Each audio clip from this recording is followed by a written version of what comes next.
Bonjour à tous, bienvenue sur Paris ASMR.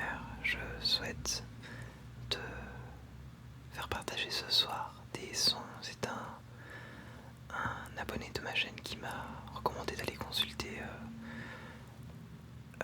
les sons que la NASA a enregistrés dans l'univers par un procédé assez intéressant, parce que dans l'univers, en tout cas dans l'espace, il y a le vide et donc il n'y a pas de son. Et les satellites ont su capter, en tout cas les sondes qui ont été envoyées dans l'espace ont su capter des ondes qui ont pu être retraduites en fréquences sonores. Et je vais te les faire écouter parce qu'elles sont libres de droit, que je peux les réutiliser, parce qu'elles sont fascinantes. C'est assez impressionnant de se dire que tout ça c'est orchestré par l'univers. Et je vais te lire, je vais pas te lire, je vais traduire un extrait de ce livre que j'ai déjà lu en allemand sur ma chaîne, Warum, d'un certain Gerhard Stagun. En fait, ce sont des questions assez banales sur des choses que les enfants peuvent demander, et puis qu'on peut aussi, des questions qu'on peut se poser nous-mêmes. Alors je vais essayer, je dis bien essayer, de le traduire en traduction simultanée. Il est en allemand. Warum gibt es die Welt? Et donc je vais te lire une ou deux pages en répondant à la question ô combien connecté à la musique, parce que c'est de la musique pour moi ce qu'on entend. Pourquoi y a-t-il le monde? Je me lance. Alors la question la plus quotidienne est sans doute celle que l'on se pose sur l'origine de tout. Et elle va de pair avec la question de l'origine de l'espace. Dans le fond, tout ça c'est une énigme. Que ce soit un grain de poussière ou que ce soit pour toute la galaxie. Finalement, les galaxies ne se composent que de grains de poussière, et les grains de poussière se composent d'atomes, et les atomes se composent de protons, de neutrons et d'électrons. Ils sont tous apparus à la naissance du monde, et nous sommes aussi des grains de poussière, et les habitants de plus grands grains de poussière, d'un plus grand grain de poussière que nous appelons la Terre. Et il va sans dire que nous sommes bien évidemment des grains de poussière assez particuliers, c'est-à-dire ceux qui posent des questions et notamment qui souhaitent trouver le sens de leur existence de grains de poussière. Dans toutes les énigmes du quotidien, il se cache toujours l'énigme de l'espace. Parce que notre quotidien n'est rien d'autre qu'un jour passé dans cet espace, dans l'espace. Toutes les énigmes du quotidien, chaque énigme du quotidien fait partie de cette immense énigme. Pourquoi y a-t-il le monde? Et quel est donc le sens de tout ça? En quoi ça? Pourquoi y a-t-il le monde? Pourquoi est-ce que nous sommes un certain temps sur Terre? Et pourquoi personne d'autre à notre place? Ce sont des questions vertigineuses. Alors qu'il y ait le monde et nous en tant que grains de poussière à l'intérieur n'est pas évident du tout. Il aurait pu se passer la chose suivante, c'est que rien ne soit. Mais il faut partir du principe qu'avant l'univers, il n'y avait rien. Et cela aurait très bien pu rester ainsi. Pourquoi est-ce que soudainement l'univers devait apparaître alors que pendant une éternité, avant son apparition, il n'y avait rien? Et pourquoi est-ce que le rien, le néant, ne s'est-il pas suffi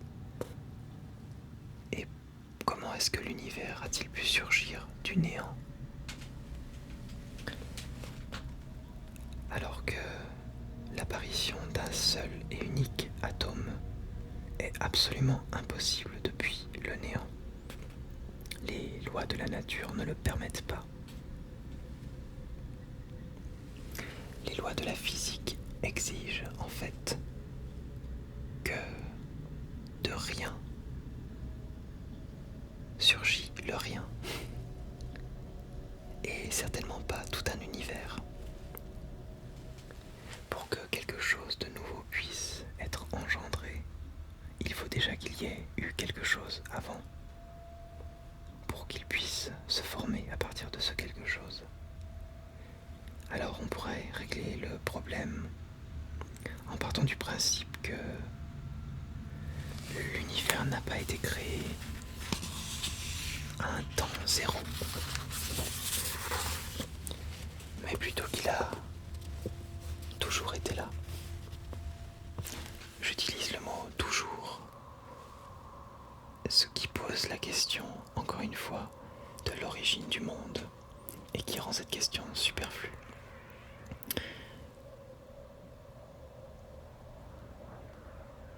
C'est en fait une réponse que bien des scientifiques partageaient jusqu'en l'année 1929, et notamment Albert Einstein partageait cette opinion.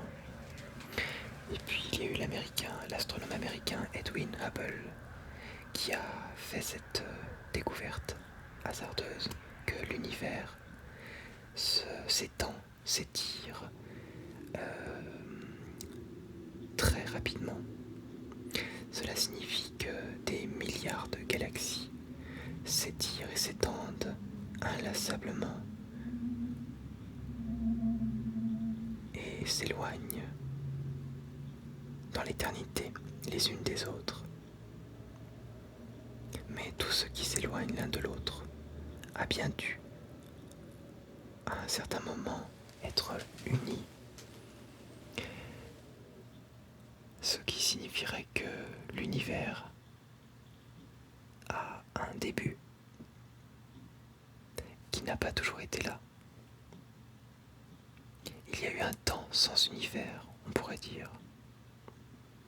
C'est une drôle de formulation, car là où il n'y a rien, il ne peut pas y avoir de temps. Dans le rien, dans le néant, le temps ne peut pas s'écouler. Sans événement, pas de temps. Sans matière, pas d'événement. Le temps est arrivé en même temps que le monde, dans le monde. Et on a encore, en disant cela, prononcé une formule absolument insensée. Car le monde n'est pas arrivé dans le monde. Le monde est arrivé dans le rien. Ce qui semble très étrange. On remarquera donc que l'on a affaire à un gros problème. Le Big Bang aurait eu lieu il y a environ 15 milliards d'années. Mais ce n'est qu'une supposition. Car le Big Bang, jusqu'à aujourd'hui, n'a pas été prouvé. Mais aucun scientifique ne doute de la véracité d'une telle théorie de la conception du monde. Mais il n'y a pas eu une explosion quand le Big Bang s'est provoqué. Car dans le rien, les physiciens parlent plutôt de vide. Il ne peut pas y avoir de résonance.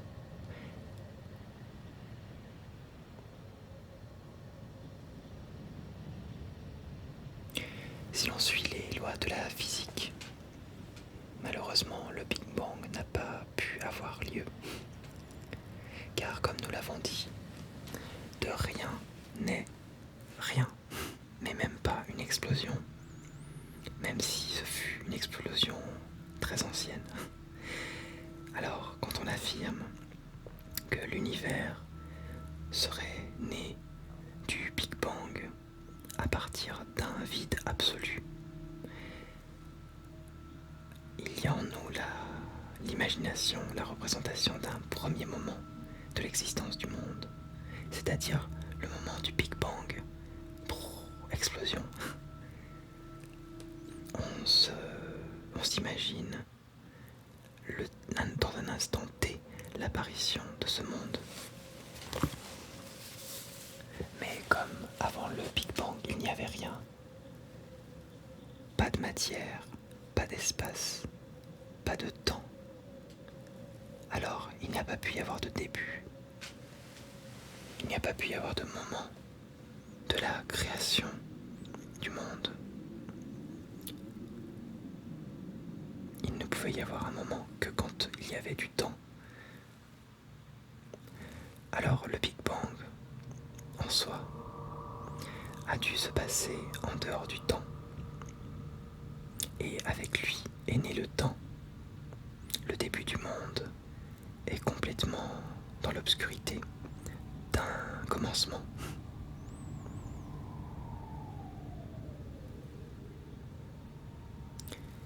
Et quand on dit cette phrase, on a touché le sens de l'origine du monde. Alors je répète la phrase. En allemand c'est Der Beginn der Welt liegt im Dunkel einer Beginnlosigkeit. C'est une phrase assez étrange.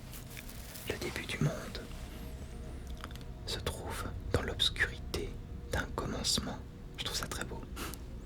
Le début du monde se trouve dans l'obscurité d'un commencement.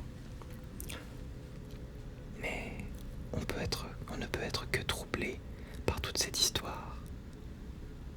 Car le Big Bang par lequel le monde surgit n'a pas été le premier événement de l'univers. Car les événements ne peuvent avoir lieu que lorsqu'il y a déjà quelque chose. Et il se passe dans le temps et dans l'espace. Alors, le monde n'est pas apparu dans le temps et l'espace. Et le temps et l'espace n'étaient pas là avant le monde. Le temps et l'espace ne sont pas nés durant le Big Bang, c'est-à-dire au point zéro, mais seulement un tout petit peu après le Big Bang, c'est-à-dire juste un peu après l'instant zéro. L'état de l'univers juste après le Big Bang a dû être tellement extrême que l'espace et le temps n'étaient pas dissociables. Le temps était probablement espace et l'espace probablement le temps. Même si le Big Bang reste une énigme obscure parce que la physique ne le conçoit pas. Alors, la physique moderne est toutefois à même d'établir le début du temps et de l'espace de manière exacte. Si on part de la valeur si on prend comme valeur la vitesse de la lumière dans le vide, environ 300 000 km par seconde, et d'autres envergures de la nature, alors on pourra conclure qu'il y a eu un laps de temps après le Big Bang pour que le monde puisse commencer. Alors 10 puissance moins 43 secondes.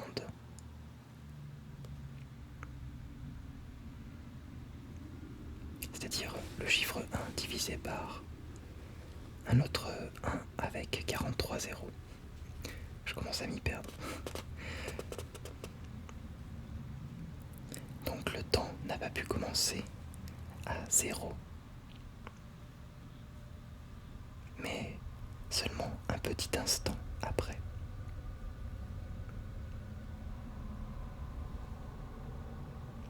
Il y a donc eu un état où tout était absolument informel. Donc, si l'on suit cette conclusion,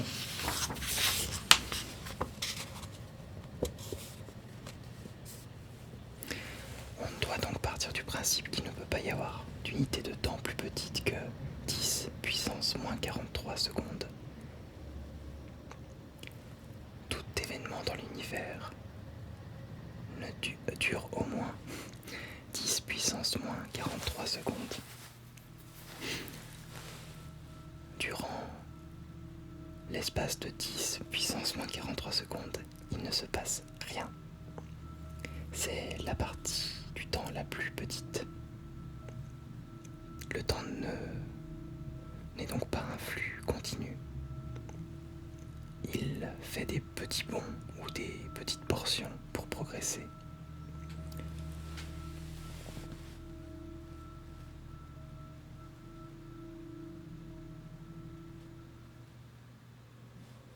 Alors j'accélère un petit peu. Je passe l'histoire du temps. C'est ainsi que le début du monde, le début de toutes les matières, à partir desquelles sont nées les étoiles, les planètes, mais aussi la vie, tout ce qui fait notre quotidien, tout ce qui nous entoure, et tout ce que nous sommes, jusqu'à notre conscience.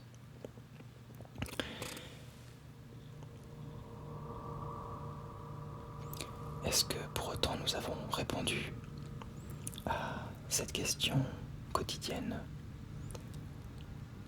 J'ai nommé la question de l'origine de tous les jours. Certainement pas. À moins que nous nous contentions de la réponse suivante. Parce qu'il y a eu le Big Bang. Une autre réponse n'est pas permise par la physique. Mais la physique n'est pas tout. Il y a aussi la philosophie, la théologie, qui propose d'autres réponses. Pour ce qui concerne les théologues,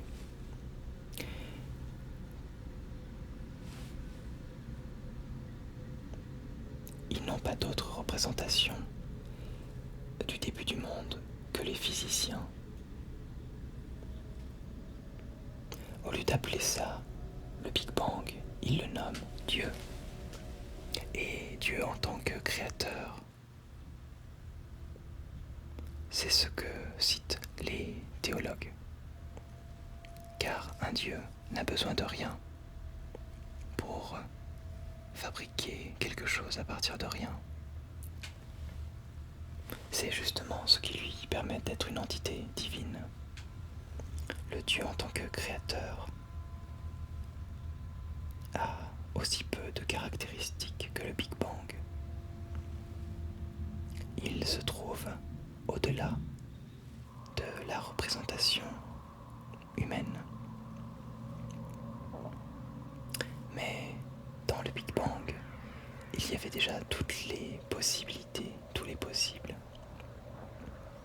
pour engendrer la diversité infinie du monde, jusqu'à chaque être vivant qui se demande pourquoi est-ce qu'il y a le monde et ce qu'il doit faire de sa petite vie sur notre planète insignifiante mais merveilleuse.